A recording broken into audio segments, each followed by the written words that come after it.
My wife and her secretary planned my birthday party. At the restaurant, a waitress leaned in and whispered, "Act sick, do not drink anything, meet me in the back." I thought she was being dramatic until she locked the door and said, "Something is very, very wrong." 4 minutes later, 13 police cars arrived and, "I'm glad to have you here. Follow my story until the end and comment the city you're watching from so I can see how far my story has reached.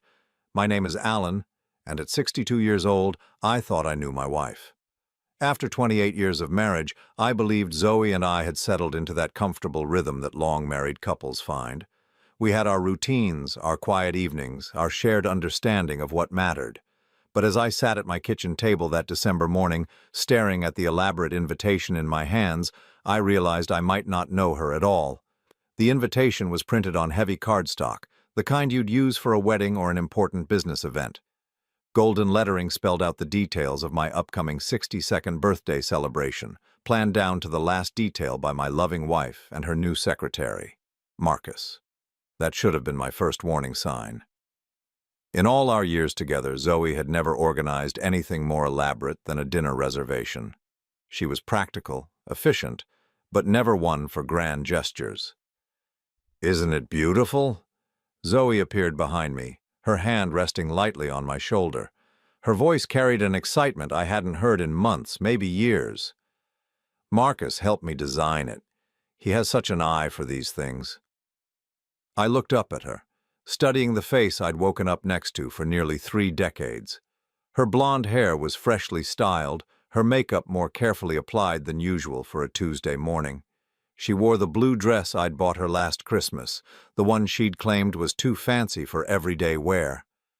"It's very nice," I said carefully, turning the invitation over in my hands. "But don't you think this is a bit much? It's just a birthday." Something flickered across her expression, too quick to identify. "Just a birthday? Alan, you're turning 62. This is a milestone. We should celebrate." The way she said "we" made something twist in my stomach, though I couldn't say why. Marcus had been working as Zoe's personal secretary for 9 months now, helping her manage what she called her projects. I'd never been entirely clear on what these projects were, but they seemed to require a lot of meetings, phone calls, and late evenings at the office space she'd rented downtown. Marcus was 28, tall and lean with dark hair and an easy smile that never quite reached his eyes. Zoe had hired him after meeting him at some networking event, claiming she needed help organizing her volunteer work and social commitments. At the time, I'd been pleased. Zoe had seemed restless lately, and I thought having something to focus on would be good for her. Now, looking at this invitation with its precise formatting and expensive paper, I wondered if I'd been naive. "Where exactly are we having this celebration?" I asked, scanning the details again. "Bella Court, that Italian place on 5th Street. Marcus suggested it. He knows the manager, got us a private dining room." She moved around the kitchen as she spoke, unnecessarily rearranging items that were already in their proper places. Her movements seemed nervous, agitated. Bella Court was upscale, expensive, the kind of place that would cost several $100s for a private party. That must be costing a fortune. Maybe we should just do something at home, invite a few friends over. "No." The word came out sharper than necessary, and she immediately softened her tone. "I mean, it's all arranged already. Marcus has taken care of everything. The deposits are paid, the menu is set. It would be complicated to change now." I nodded, but something cold was settling in my chest. In 28 years of marriage, Zoe had never made major financial decisions without discussing them with me first. Our retirement account had $2,400,000 in it, money I'd saved carefully over decades of work as an insurance adjuster. We were comfortable, but we'd always been cautious with spending. "How much is this costing us?" I asked. Zoe's hand stilled on the coffee mug she'd been washing. "Does it matter? It's your birthday, Alan. You've worked hard your whole life. Don't you think you deserve something special?" The deflection bothered me more than I wanted to admit. "I'd just like to know." "Marcus is handling the financial arrangements. He got us a good deal through his connections." She turned to face me, her smile bright and artificial. "Just focus on enjoying yourself. That's all I want." The way she said Marcus's name with a softness I hadn't heard her use in years made my throat tighten. I watched her carefully as she moved around the kitchen, noting details I might have missed before. Her phone, which used to stay on the counter, was now always in her purse or pocket. She'd started working late 3 nights a week, something she'd never done in all the years I'd known her. And there were small changes in her appearance, new clothes, a different perfume, a lightness to her step that I couldn't remember seeing since we were young. "Who's coming to this party?" I asked. "Oh, you know, friends, some people from the neighborhood." Her answer was vague, dismissive. "Marcus is handling the guest list too. He's so organized, Alan. I don't know what I'd do without him." There it was again, that tone when she mentioned his name. My hands tightened around the invitation until the expensive paper crinkled slightly at the edges. "I'd like to see the guest list," I said. Zoe turned back to the sink, her shoulders tense. "Why, don't you trust me to invite the right people?" "It's not about trust. I just want to know who's coming to my own birthday party." "Marcus has it on his computer. I'll ask him to send it to you." But even as she said it, I could tell she had no intention of following through. I stood up, walking to the window that looked out over our backyard. The garden Zoe used to tend so carefully was overgrown now, neglected since Marcus had entered our lives. Another change I should have noticed sooner.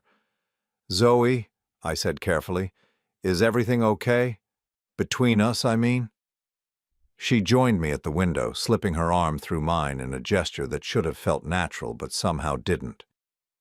"Of course everything's okay. Why would you ask that?" "You've seemed different lately. Distant." "I'm just busy with my projects. Marcus keeps me organized, helps me stay on top of things. It's been good for me having something to focus on." The way she said his name again made me close my eyes briefly. When I opened them, I caught her reflection in the window glass. She was smiling, but it wasn't directed at me. She was looking at her phone, which had buzzed with a text message. "Marcus?" I asked, just confirming some details for Saturday night. She tucked the phone away quickly, but not before I saw the contact name on the screen. It wasn't listed as Marcus or Marcus, secretary. It was saved simply as M with a heart emoji. My chest tightened and I had to focus on breathing normally. 28 years of marriage and my wife was putting heart emojis next to another man's contact information. "The party starts at 7, she said, seemingly oblivious to my discovery. "Cocktail hour first, then dinner. Marcus suggested we do a signature cocktail, something special just for you." "A signature cocktail?" "Yes, he knows about mixology, too. Apparently he worked as a bartender during college. He's going to create something unique for your birthday." Her enthusiasm felt forced, rehearsed. I turned away from the window, studying my wife's face. After nearly 3 decades together, I should have been able to read her expressions easily, but looking at her now, I realized I didn't recognize the woman standing in front of me. The excitement in her eyes wasn't about my birthday. It was about something else entirely. "That sounds thoughtful," I managed to say. "It will be perfect," she said, and for the first time all morning her smile seemed genuine. Just perfect. As she left the kitchen, humming softly to herself, I remained by the window. The invitation lay on the table behind me, its golden letters promising a celebration. But all I could think about was the heart emoji next to Marcus's name and the way my wife's face had lit up when she talked about a signature cocktail made specially for me. Something was wrong. After 62 years of life and 28 years of marriage, I'd learned to trust my instincts. And right now, every instinct I had was screaming that this birthday party wasn't about celebrating me at all. I picked up the invitation again, reading it more carefully. The date, the time, the location, all specified in that elegant script. But what bothered me most was what wasn't mentioned anywhere on the expensive cardstock. There was no RSVP information, no contact details, nothing that suggested other people would actually be attending. It looked less like an invitation to a party and more like a formal announcement of an event that only 3 people would attend: Zoe, Marcus, and me. The realization hit me like ice water. Whatever was happening Saturday night at Bellacourt, it wasn't going to be a birthday celebration, it was going to be something else entirely. And as I stood in my kitchen, holding that beautiful invitation, I couldn't shake the feeling that I was being invited to my own funeral. Saturday evening arrived with an unseasonable warmth for December. I dressed carefully in the navy suit Zoe had laid out for me, the one she claimed brought out my eyes. As I adjusted my tie in the bathroom mirror, I caught sight of her reflection behind me. She was applying lipstick with unusual precision, her hands steady despite what should have been party planning nerves. "You look handsome," she said, meeting my eyes in the mirror. "Very distinguished." "Thank you." I turned to face her. "You look beautiful too." And she did. Zoe had chosen a black dress I'd never seen before, something sleek and expensive looking.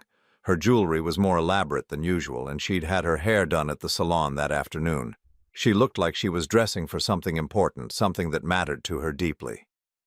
The drive to Bellacourt took 15 minutes through quiet Saturday evening streets. Zoe chattered nervously about the weather, the traffic, anything except the party we were supposedly heading to. I found myself studying her profile as she spoke, noting the way she kept checking her phone at red lights. "Are you expecting to hear from someone?" I asked after the fourth time. "Just Marcus. He wanted to make sure everything was set up properly before we arrived." She tucked the phone into her purse with deliberate finality. "He's very thorough about details." Bellacourt sat on a corner lot, its warm golden light spilling onto the sidewalk through large windows. From the outside it looked busy, filled with couples and families enjoying their Saturday night dinners. The valet took our car, and as we walked toward the entrance, I noticed Marcus's silver BMW already parked in the lot. "Marcus is here early," I observed. "He wanted to coordinate with the staff, make sure the private room was ready." Zoe's voice carried that same excitement I'd heard all week when she talked about the party arrangements. The hostess at Bellacourt greeted us with professional warmth. "Mr. and Mrs. Morrison, right this way, please. Your private dining room is ready." As we followed her through the restaurant, I looked around for other guests I might recognize. The dining room buzzed with conversation and laughter, but no one looked up or waved. No one seemed to be heading in our direction or looking for a birthday party to join. The private room was smaller than I'd expected, intimate in a way that felt more appropriate for a business meeting than a birthday celebration. A single round table was set for 3 people, elegant place settings with crystal glasses and cloth napkins. Marcus stood near the windows, adjusting some flowers on a side table. He turned when we entered, his face lighting up with that practiced smile. "Alan, happy birthday." He crossed the room with quick strides, extending his hand. His grip was firm, confident, the handshake of someone who was comfortable taking control of situations. "Thank you, Marcus. This looks lovely. Zoe wanted everything to be perfect for you." The way he said her name with casual familiarity made something tighten in my stomach. "I hope you'll be pleased with what we've arranged."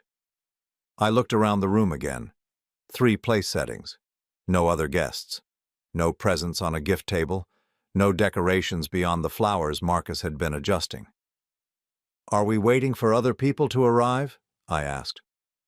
Zoe and Marcus exchanged a quick glance, so brief I almost missed it. "The others will be along shortly," Zoe said. "You know how people are with timing." But even as she spoke, I could see she was lying. There were no other guests coming. Whatever this was, it was meant to be just the 3 of us. Marcus gestured toward the table. "Why don't we get started with cocktails? I've prepared something special for the birthday boy." On a small cart near the table sat an array of bottles, mixers, and garnishes. Marcus moved behind it with practiced ease, his hands confident as he began combining ingredients. I watched him work, noting the precision of his movements, the way he measured each component exactly. "What are you making?" I asked. "A Morrison Special," he said with a grin. "Named in your honor. It's a variation on a Manhattan, but with some unique elements.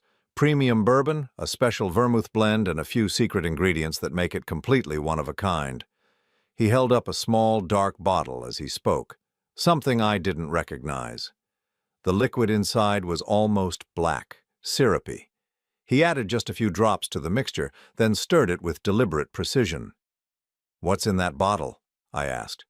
"Trade secret," Marcus said with a laugh.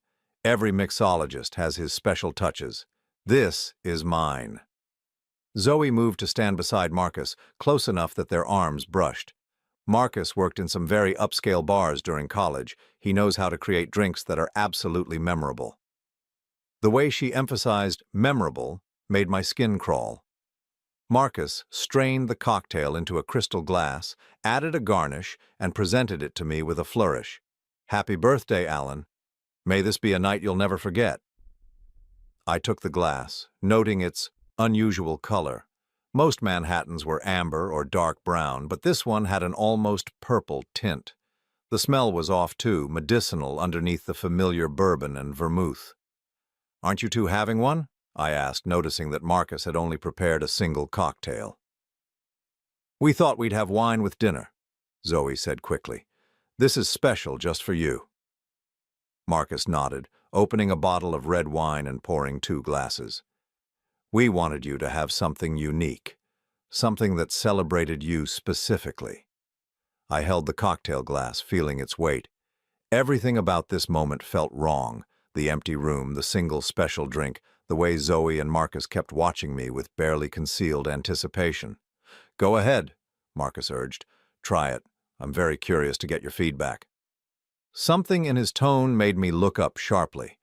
There was an eagerness there that went beyond professional pride in his mixology skills. He wanted me to drink this cocktail badly, and I couldn't understand why. "Actually, could I use the restroom first?" I said. "Too much coffee this afternoon." "Of course," Marcus said, though I caught a flicker of impatience in his expression. "Right through that door." I set the glass down on the table and headed toward the restroom, but as I reached the door, I heard Zoe's voice behind me. "When he comes back, make sure he finishes the whole thing," she said quietly. "You said it needs to be the full dose to be effective." My blood turned to ice. I stood frozen with my hand on the door handle, straining to hear more. "Don't worry," Marcus replied, his voice equally low. "Once he drinks it, he'll start feeling dizzy within 10 minutes.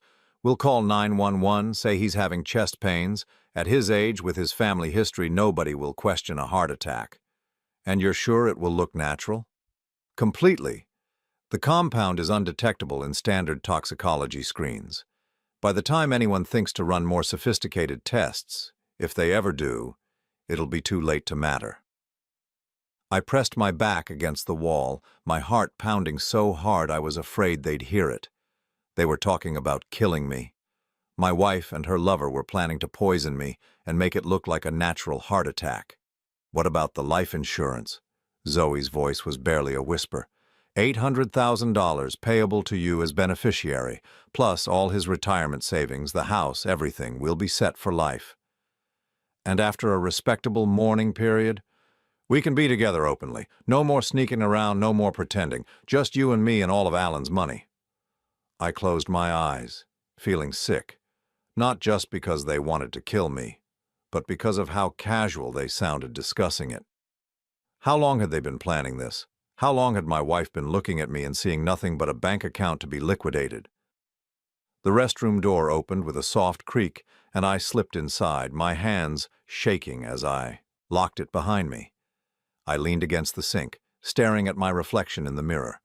62 years old, gray hair, lines around my eyes from decades of smiling.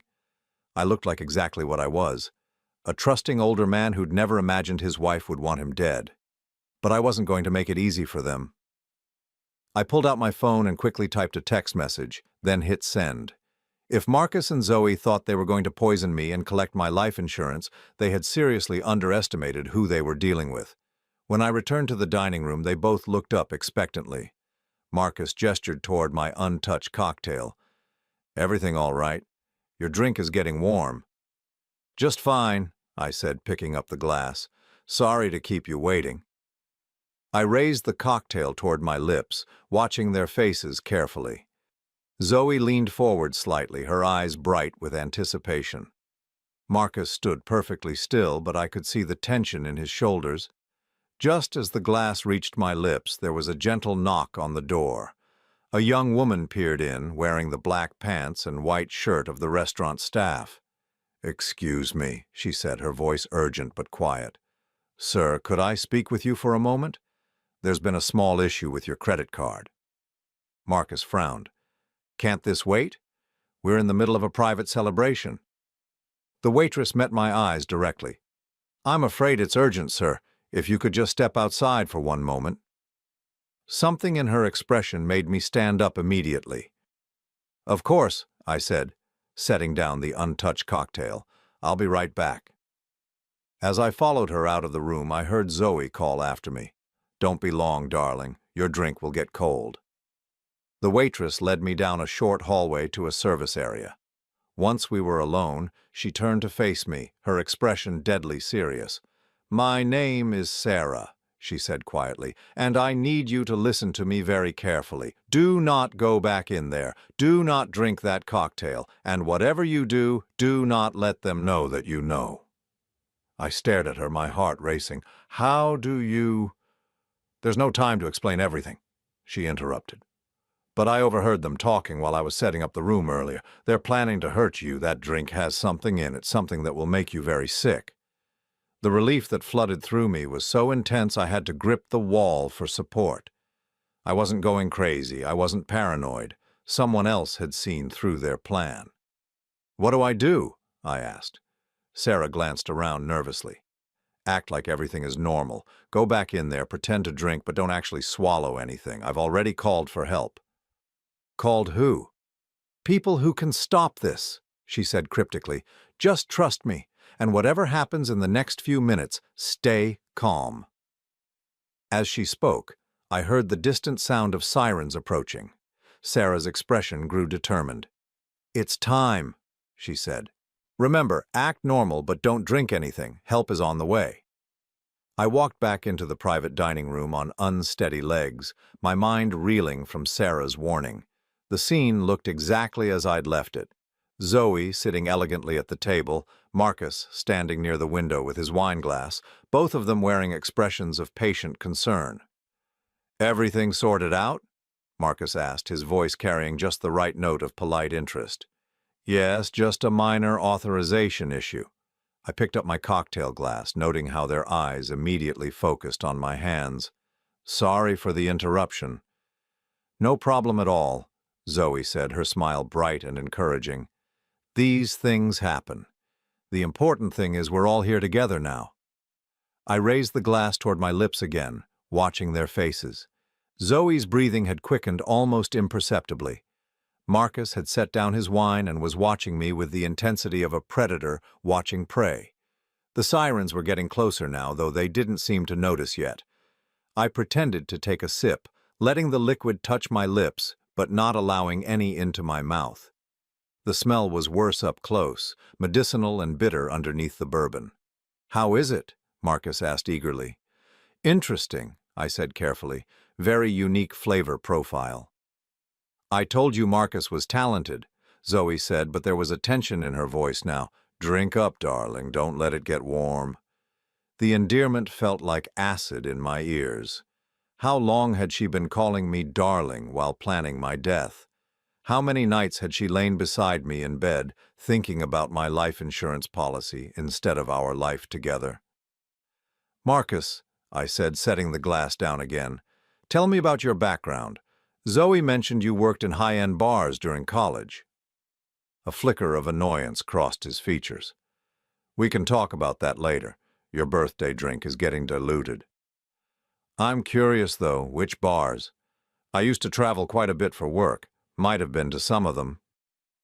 Marcus shifted uncomfortably. "Various places. Nothing you'd know." The sirens were much louder now, and Zoe finally noticed them. She turned toward the window, frowning. "That's odd. Sounds like they're coming this way." "Probably an accident on 5th Street, Marcus said dismissively, but I could see sweat beginning to form on his forehead. "Alan, really, you should finish your cocktail before we order dinner."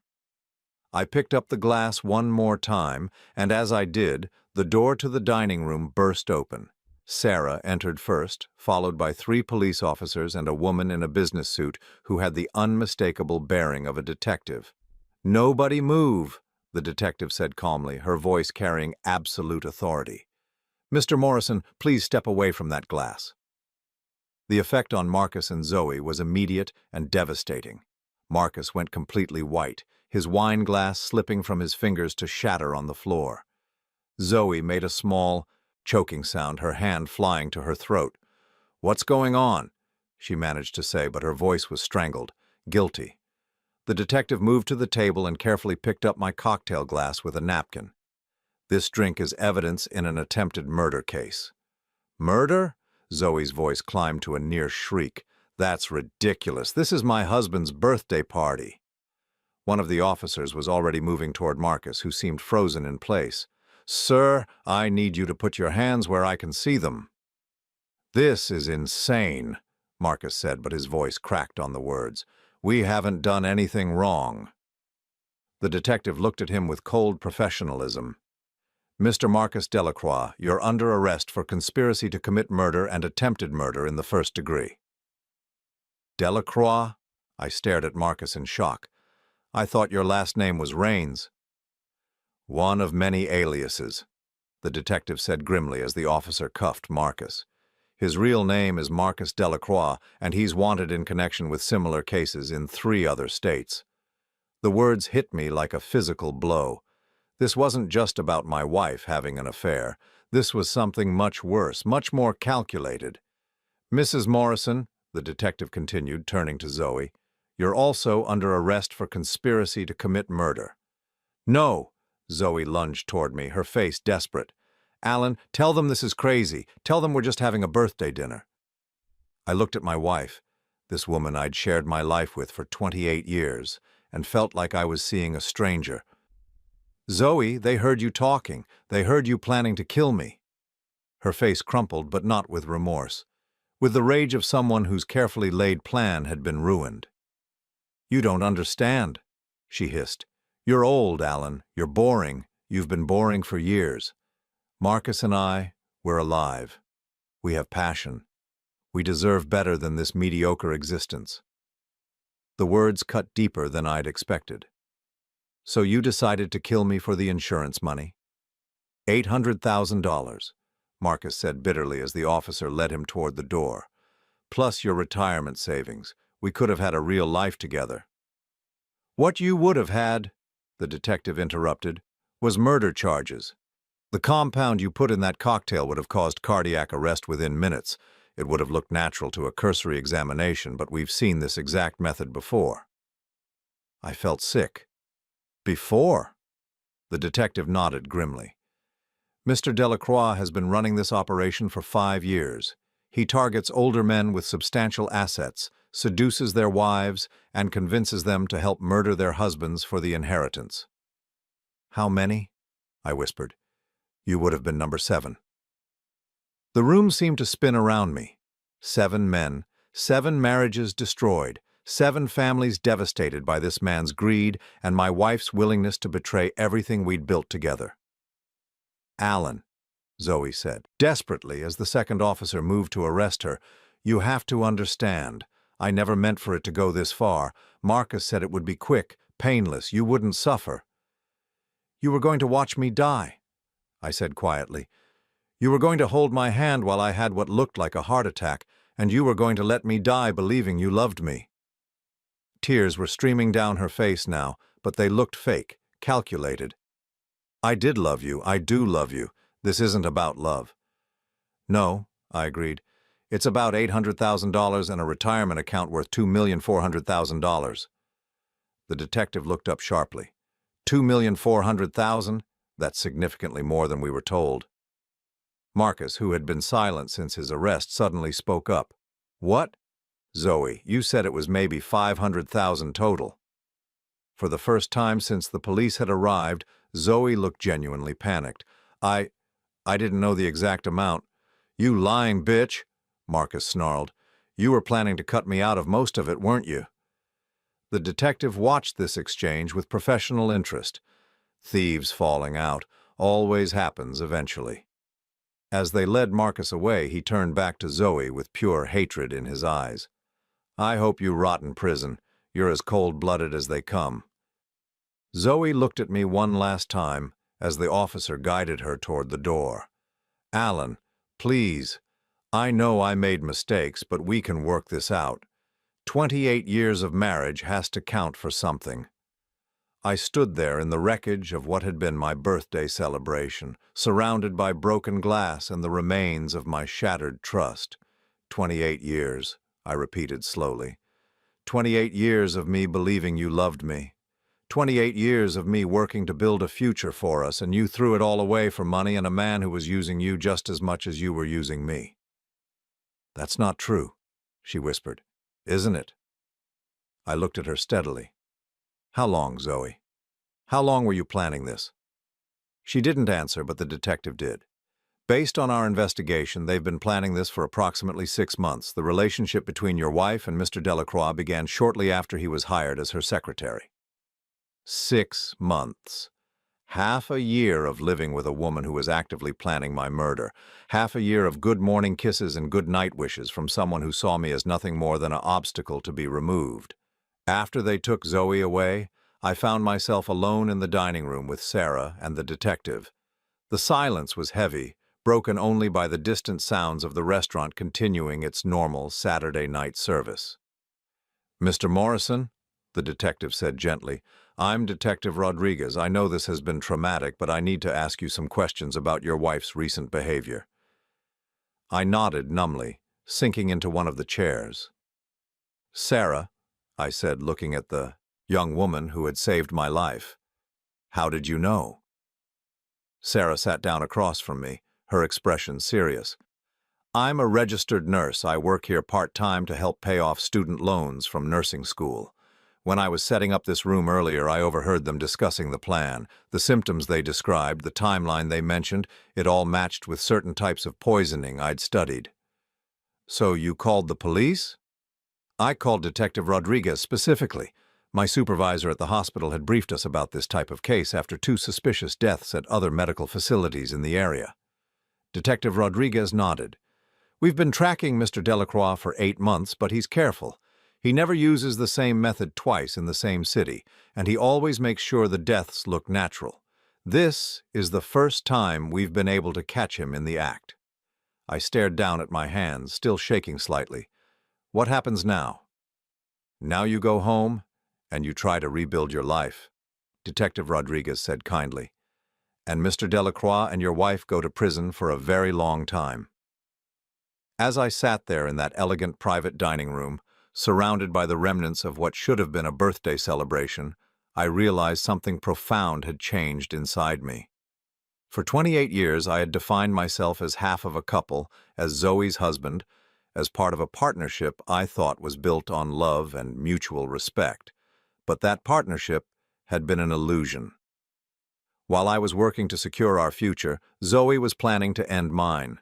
While I was saving money for our retirement years together, she was calculating how much my death would be worth to her.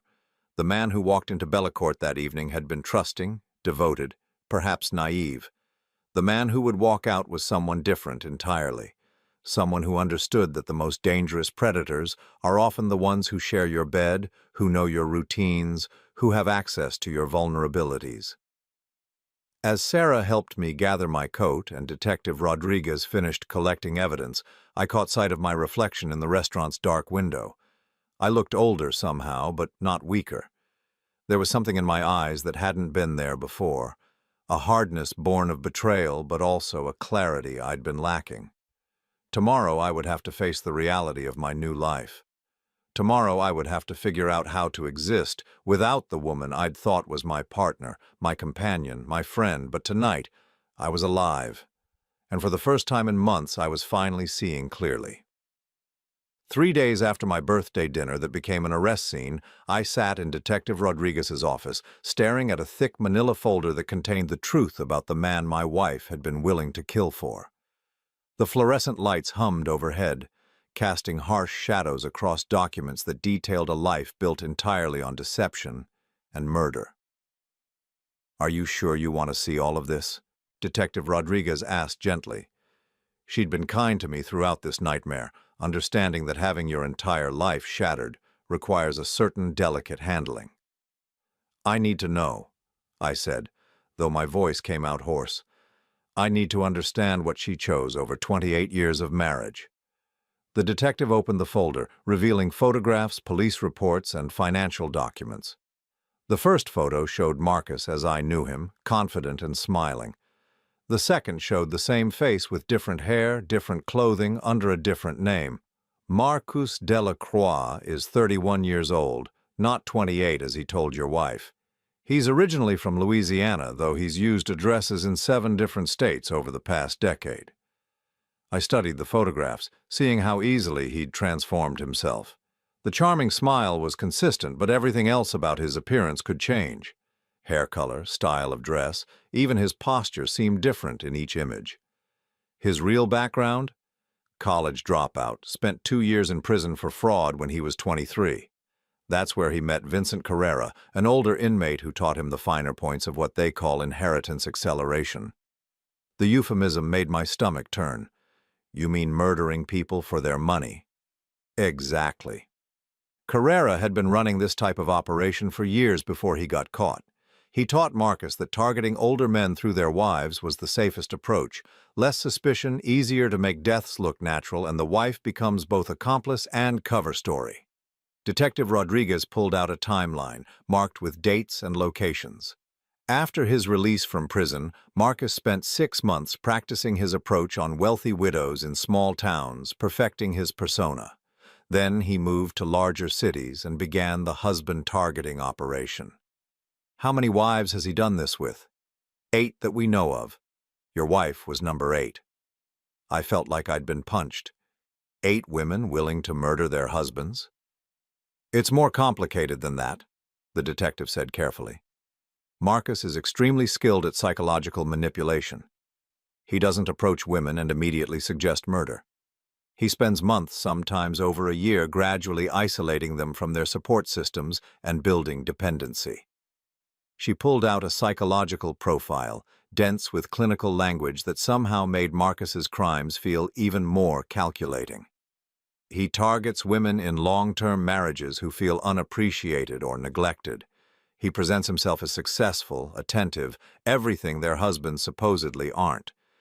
He makes them feel young and desirable again. And then he gradually introduces financial stress. He'll mention business opportunities that require investment or expensive lifestyle changes that their current income can't support. He makes the woman believe that her husband is the only thing standing between her and the life she deserves. I thought about Zoe's behavior over the past year. The new clothes, the salon visits, the general air of someone living beyond our means. He was training her to want more than we could afford. Exactly. And when the woman becomes frustrated with the limitations of her current life, Marcus introduces the idea that her husband's death would solve all their problems. Not immediately, of course. He plants seeds, lets the idea grow. Detective Rodriguez showed me transcripts of recorded conversations between Marcus and other wives he'd targeted. Reading them was like seeing a blueprint for the destruction of my marriage. Look at this pattern, she said, pointing to highlighted sections. First, he builds intimacy by sharing fictional personal tragedies, lost parents, failed businesses, health scares that made him realize how short life is. I recognized the stories immediately. Zoe had repeated them to me, explaining why she felt so sorry for Marcus, why he needed our help and support. Then he begins criticizing the husband indirectly. You deserve so much more than this. A woman like you should be traveling, experiencing life. If something happened to me tomorrow, I'd want you to be financially secure. He told Zoe those exact things, I whispered. The final phase is presenting the murder as an act of love. Your husband is old, probably doesn't have many good years left anyway. We'd be putting him out of his misery. He'd want you to be happy even if he's gone. I had to stand up and walk to the window looking out at the city street below. Normal people going about their normal lives, unaware that predators like Marcus moved among them, targeting the foundations of families and marriages. What about the other wives? What happened to them? That's the truly disturbing part, Detective Rodriguez said quietly. 3 of them are in prison for murder. 2 committed suicide after Marcus abandoned them following the deaths of their husbands. 1 disappeared entirely, and we suspect Marcus killed her when she became a liability. I turned back to face her.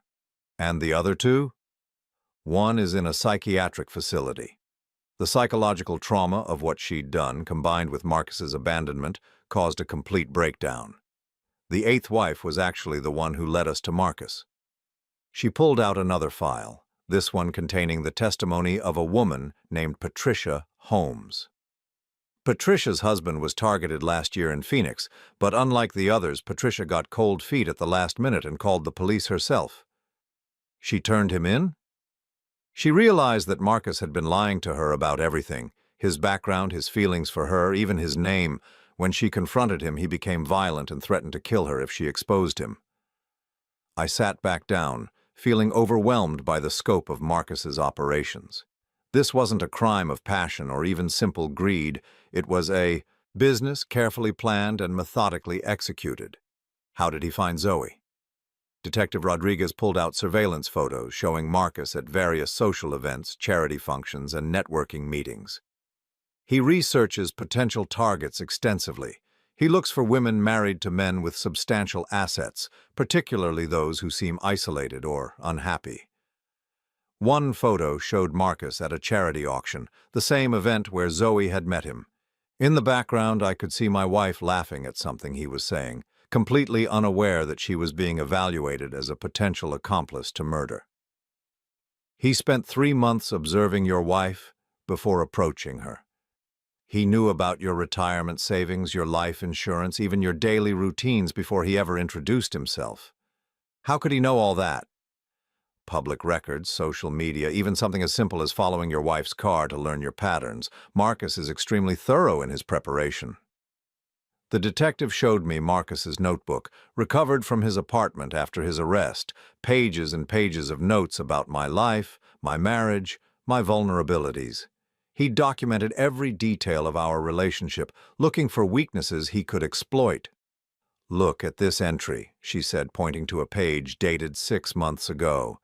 Subject appears devoted to wife but takes her for granted. Wife seems restless, mentions feeling invisible, opportunity for intervention. Reading his clinical assessment of my marriage felt like being dissected while still alive. He'd identified the small fractures in our relationship, the tiny disappointments that accumulate over decades, and turned them into weapons. There's more, Detective Rodriguez said grimly. We found detailed plans for after your death. Marcus had no intention of staying with your wife long term. She showed me documents outlining how Marcus planned to gradually steal Zoe's newfound wealth and disappear, leaving her with nothing but the knowledge that she'd murdered her husband for a man who never cared about her at all. He was going to abandon her? Within 6 months of collecting your life insurance, he'd already established a false identity and bank accounts in another state. Your wife would have been left alone, broke, and guilty of murder. The irony was devastating. Zoe had destroyed our marriage and planned my death for a man who saw her as nothing more than a temporary tool. She'd given up everything real for something that was entirely fake. Where is Zoe now? County jail. She's been placed in protective custody because Marcus still has connections that could pose a threat to witnesses. Has she said anything about why she did it?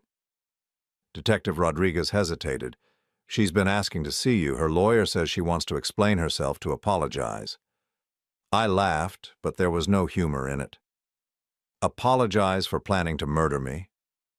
Mr. Morrison, I have to ask, do you want to see her? It might give you some closure, some answers. I considered it for a long moment. Part of me did want answers. I wanted to understand how the woman I'd shared my bed with for 28 years could look at me and see only a bank account to be liquidated. I wanted to know if there had been any real love in our marriage, or if I'd been living with a stranger all along. But mostly I wanted to move forward.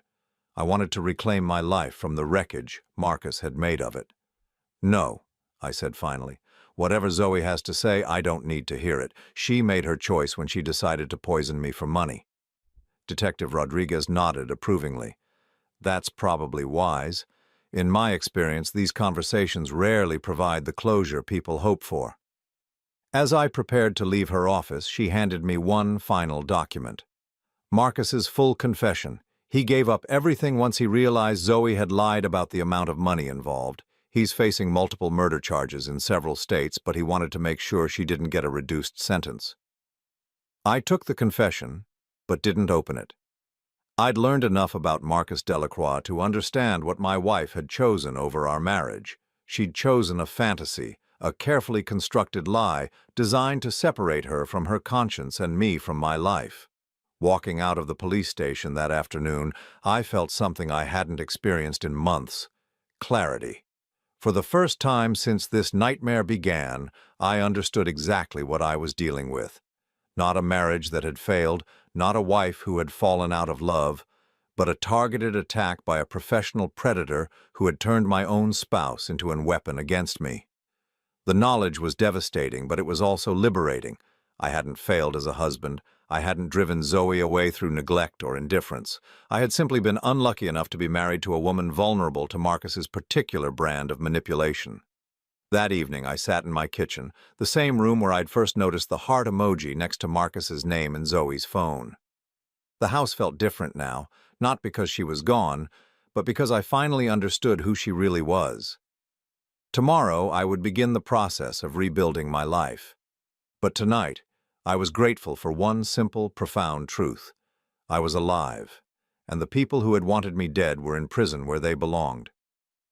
2 weeks after learning the full truth about Marcus and his operation, I found myself standing in the courthouse hallway waiting to testify at Zoe's bail hearing. The marble floors echoed with footsteps and hushed conversations as lawyers moved between courtrooms, their clients trailing behind with expressions ranging from defiant to devastated. I hadn't seen my wife since the night of her arrest. Through her lawyer, she'd made multiple requests to meet with me, all of which I'd declined. But today I would have to face her in court, to tell a judge why I believed she should remain in custody until her trial. "Mr. Morrison?" A young woman approached me, carrying a briefcase and wearing the confident expression of someone accustomed to difficult cases. "I'm Amanda Chen, the prosecutor assigned to your case." We shook hands, and she gestured toward a quiet corner where we could speak privately. "How are you holding up?" she asked, her tone genuinely concerned. "As well as can be expected, I suppose. It's still difficult to believe this is really happening." "I understand. I've reviewed all the evidence, and I want you to know we have a very strong case. Mr. Delacroix's confession implicated your wife in significant detail." She pulled out a legal pad covered with notes. "There's something else you should know before we go in there. We've discovered additional information about your wife's financial activities over the past year." My stomach tightened. "What kind of activities?" "She's been systematically moving money from your joint accounts into accounts that only she could access. Small amounts over time, nothing that would trigger automatic alerts, but it adds up to approximately $73,000. I felt like I'd been hit by a truck. $73,000. Over how long a period? 8 months. She started moving money shortly after Marcus was hired as her secretary. Amanda's expression was grim. "We believe Marcus was coaching her on how to gradually separate your assets so that when you died, she'd have immediate access to funds without waiting for probate." The betrayal felt fresh all over again. Not only had Zoe been planning to kill me, but she'd been stealing from me for months. Every morning kiss, every evening dinner together, every conversation about our plans and dreams had been happening while she systematically looted our savings. "There's more," Amanda continued. "We found evidence that she forged your signature on a life insurance policy increase 6 months ago. Your policy was originally for $400,000. She increased it to $800,000 without your knowledge." "How is that possible? Wouldn't they need my medical records, my consent?" "Marcus had connections with someone at the insurance company. For a fee, they processed the paperwork without requiring your physical signature. The monthly premiums were automatically deducted from your joint account." I had to sit down on one of the wooden benches that lined the hallway. For months, I'd been paying higher premiums on a policy that would pay double to the woman who was planning to murder me. Mr. Morrison, I know this is overwhelming, but there's something else we discovered that you need to know. I looked up at her, wondering what other devastation was coming. Your wife had already begun the process of legally changing her name back to her maiden name. The paperwork was filed 3 weeks before your birthday dinner. The implications hit me immediately. She was preparing to disappear after I died. It appears so. She also had applications for new credit cards and a lease agreement for an apartment across town, all under her maiden name. She was setting up an entirely new life. As Amanda spoke, I caught sight of Zoe being led into the courtroom by her attorney. Even from a distance, I could see that jail had changed her. Her blonde hair was pulled back severely, her face was pale, and she wore the orange jumpsuit that marked her as an inmate. But what struck me most was her posture. She no longer carried herself with the confidence of a woman who controlled her environment. She looked small, diminished. "Are you ready to face her?" Amanda asked gently. "As ready as I'll ever be." The courtroom was smaller than I'd expected, with wooden benches that reminded me of a church. I took a seat behind the prosecution table, close enough to hear every word but far enough away to maintain some emotional distance. When Zoe's case was called, she stood beside her attorney, a middle-aged man who had the weary look of someone who specialized in hopeless causes. She turned slightly, scanning the courtroom until her eyes found mine. The moment our gazes met, her composure cracked. Tears immediately began streaming down her face, and she mouthed the word "sorry" repeatedly. But I felt nothing. No anger, no sadness, no forgiveness, just a cold detachment that surprised me. The judge, a stern woman in her 60s, reviewed the case file before speaking. "Mrs. Morrison, you're charged with conspiracy to commit murder in the first degree and attempted murder. The prosecution is requesting that bail be denied. How do you plead?" Zoe's voice was barely audible. "Not guilty, Your Honor." Amanda stood to present the prosecution's argument. "Your Honor, the defendant participated in a carefully planned attempt to murder her husband of 28 years for financial gain. She conspired with a known criminal, Marcus Delacroix, who has confessed to multiple similar crimes in other states." As Amanda detailed the evidence, I watched Zoe's face. She kept glancing at me as if hoping to see some sign of the love that had once existed between us. But that man was gone, poisoned as surely as Marcus had tried to poison my body. "Furthermore," Amanda continued, "the defendant has demonstrated a pattern of deception and financial manipulation. She stole approximately $73,000 from joint accounts, forged her husband's signature on insurance documents, and was actively preparing to assume a new identity after his death." Zoe's attorney stood to respond. "Your Honor, my client is a 68-year-old woman with no prior criminal record. She was manipulated by a professional con artist who targeted vulnerable women. She poses no flight risk and has strong ties to the community." I almost laughed at the irony. Strong ties to the community? She'd been planning to disappear the moment I was dead. The judge turned to me. "Mr. Morrison, would you like to make a statement?" I stood slowly, feeling the weight of 28 years of marriage pressing down on my shoulders. When I spoke, my voice was steady, clear. "Your Honor, I trusted this woman completely. I shared my home, my dreams, my financial security with her because I believed we were partners. I believed she loved me." Zoe was crying openly now, her shoulders shaking. Instead, I discovered that she saw me as nothing more than an obstacle to be removed. She wasn't just planning to kill me, she was planning to watch me die believing she loved me. She was going to hold my hand while I had what appeared to be a heart attack, and she was going to let me die thinking she was grieving. I paused, looking directly at Zoe for the first time since entering the courtroom.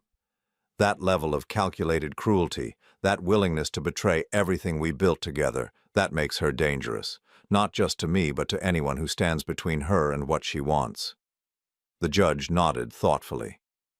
"Mr. Morrison, do you believe your wife would attempt to contact you or retaliate if released on bail?" I believe my wife is capable of anything when properly motivated. 8 months ago, I would have trusted her with my life. Now I know she was literally planning to take it. After brief deliberation, the judge denied bail. The court finds that the defendant poses a significant risk to public safety and to the victim specifically. The calculated nature of this crime and the defendant's demonstrated willingness to engage in deception and manipulation make her unsuitable for release.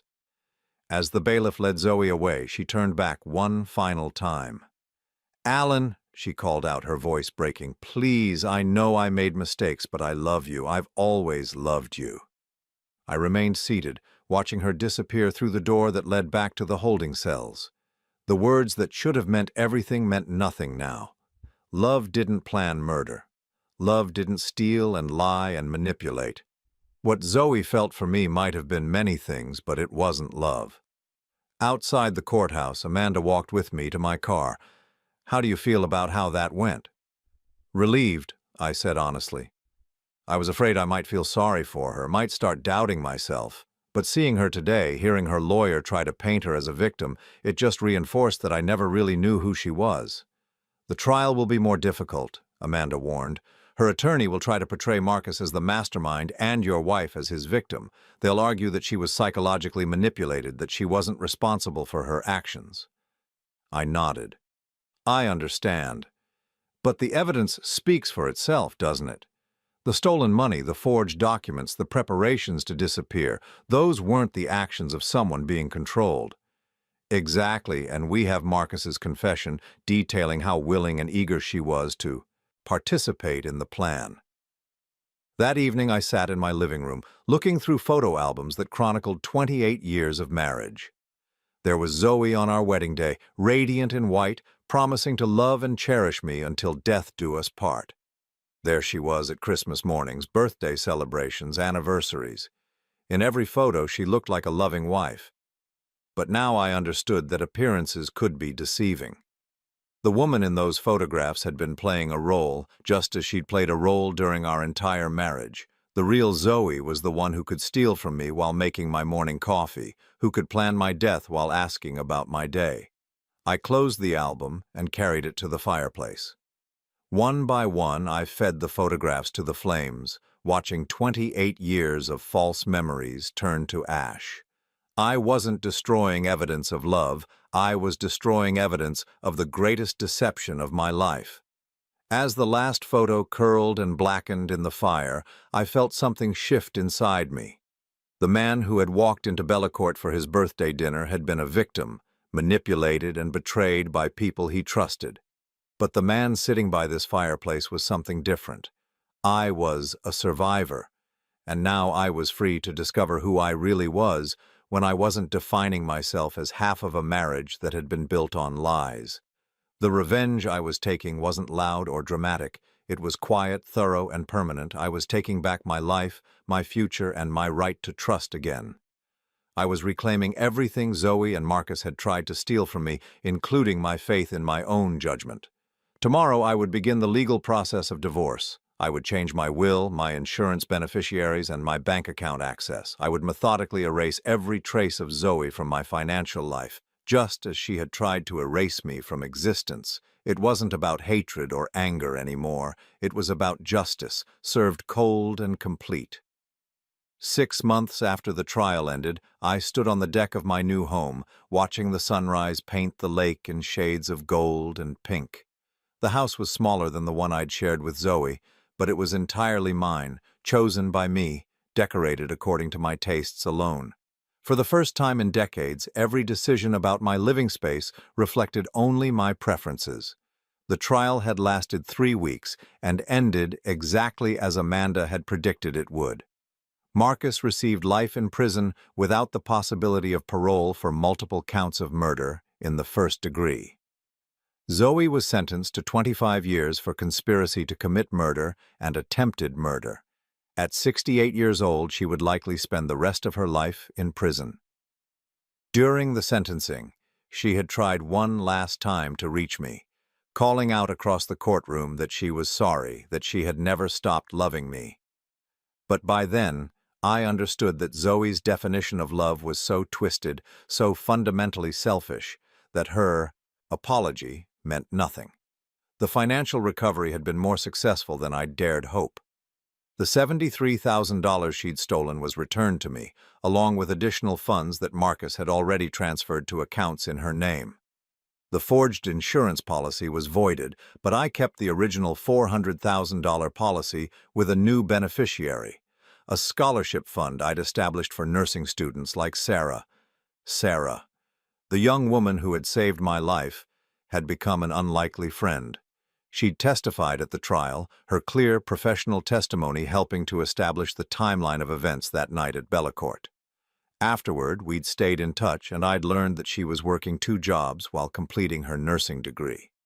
The scholarship fund was my way of honoring her courage and helping others like her who were working hard to build better lives for themselves. It felt good to use the money Zoe had tried to steal from me for something positive, something that would help rather than harm. My phone buzzed with a text message. It was from Sarah, who had finally graduated and was starting her career as a trauma nurse at the city's largest hospital. "Mr. Morrison, would you like to have lunch this weekend? I want to show you the graduation photos and tell you about my new job." I smiled, typing back my acceptance. Sarah represented something important to me, something I'd almost forgotten existed. Genuine friendship based on mutual respect and concern. She had risked her job and possibly her safety to warn me about the danger I was in, asking for nothing in return except the knowledge that she'd done the right thing. Over the past months, I'd slowly begun building new relationships, connections, based on honesty rather than obligation. I'd joined a hiking group for retirees, volunteered at a local literacy center, and even started taking photography classes. Each activity brought me into contact with people who knew nothing about my past, who saw me simply as Alan, not as half of a failed marriage. The hiking group had been particularly rewarding. Every Saturday morning, 15 to 20 people gathered at various trailheads around the city, exploring paths through forests and along ridgelines that offered spectacular views of the surrounding countryside. The physical challenge felt good, but more importantly, I enjoyed the easy camaraderie of people who shared a common interest. It was during one of these hikes that I met Eleanor, a retired teacher whose husband had died 2 years earlier from cancer. We'd fallen into step together during a particularly challenging climb, and I'd found myself telling her about my love of photography. She'd mentioned her interest in wildflower identification, and we'd discovered a shared appreciation for the small details that others often overlooked. Eleanor knew about my situation in general terms, knew that I was divorced and starting over, but she didn't know the specific details. I appreciated that she didn't press for information, didn't treat me like a victim who needed to be handled carefully. To her, I was simply a man she enjoyed talking with, someone whose company made the miles pass more quickly. We'd begun hiking together outside of the group activities, exploring more remote trails where we could talk without the constant chatter of a larger group. These conversations had revealed a woman of remarkable strength and wisdom, someone who had faced her own devastating losses and emerged with her capacity for joy intact. "I learned something important when David was dying," she'd told me during one of our walks. "I learned that you can't control what happens to you, but you can control how you respond to it. You can choose to let it make you bitter, or you can choose to let it teach you something valuable about yourself." Her words had resonated with me because they reflected exactly what I'd been experiencing. The betrayal by Zoe and Marcus had been devastating, but it had also taught me things about myself that I might never have learned otherwise. I was stronger than I'd realized, more resilient, more capable of starting over than I'd ever imagined. The financial security I'd worked so hard to build had remained intact, even increased as my investments performed well in my newly simplified portfolio. Without Zoe's spending and Marcus's theft, my retirement savings had grown to just over $2,700,000. More importantly, I'd learned to value security not for what it could buy, but for the freedom it provided. I no longer worried about impressing anyone or maintaining appearances. The house by the lake was comfortable but not ostentatious. My car was reliable but not flashy. I bought what I needed and what brought me genuine pleasure. But I no longer felt the need to accumulate possessions as proof of success. The divorce had been finalized while Zoe was in prison, a process made simpler by her incarceration and the overwhelming evidence of her crimes. I'd kept the assets I'd earned during my working years, and she'd been left with nothing except the debt she'd accumulated during her spending spree with Marcus. Her family had reached out to me once, asking if I would consider helping with her legal fees.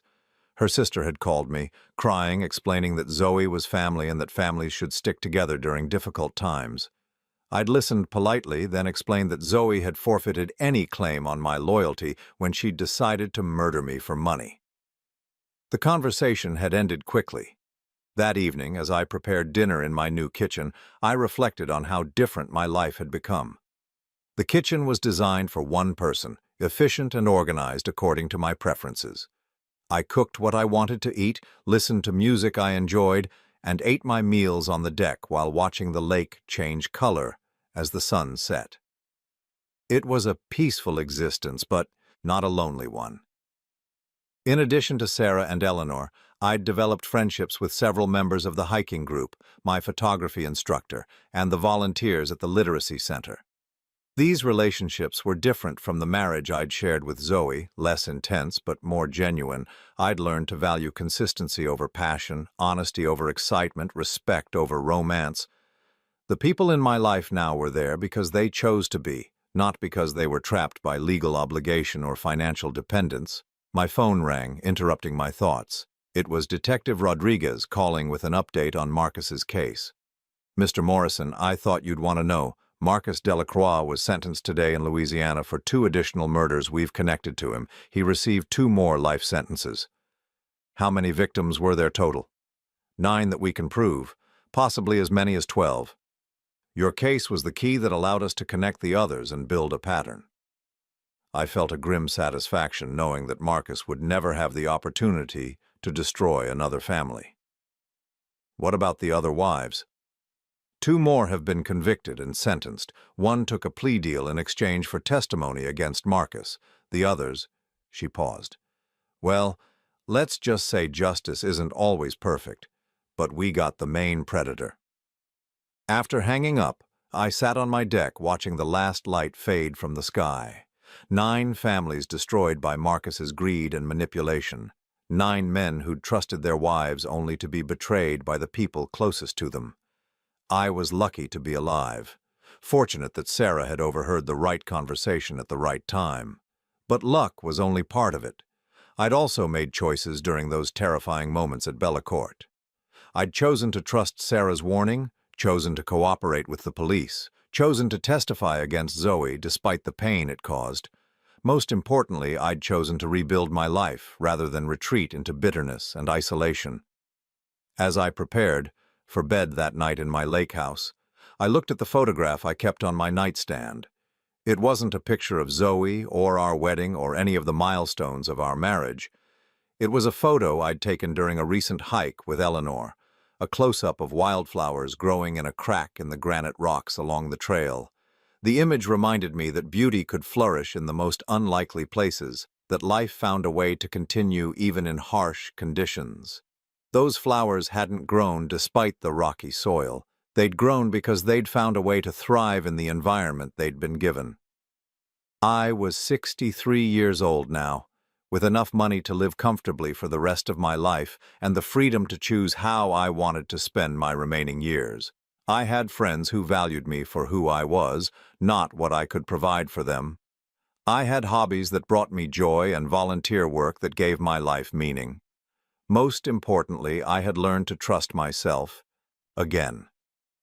The man who had been fooled by Zoe and Marcus was gone, replaced by someone wiser, more cautious, but not afraid to care about people who had earned his trust.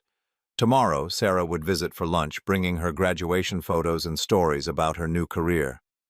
This weekend, Eleanor and I would explore a new trail she'd discovered, looking for the rare orchids that bloomed briefly in the spring. Next week, I would teach literacy classes to adults who were working to improve their lives, just as I was working to improve mine. It wasn't the life I'd planned when I was married to Zoe, but it was a better life. More honest. More authentic. It was a life built on truth rather than illusion, on genuine connection rather than legal obligation. As I turned off the lights and settled into bed, I felt something I hadn't experienced in decades. Complete peace with who I was and where I was going. The future stretched ahead of me, full of possibilities I was only beginning to explore. I was free, truly free, for the first time in my adult life, and that freedom was worth everything I'd lost along the way.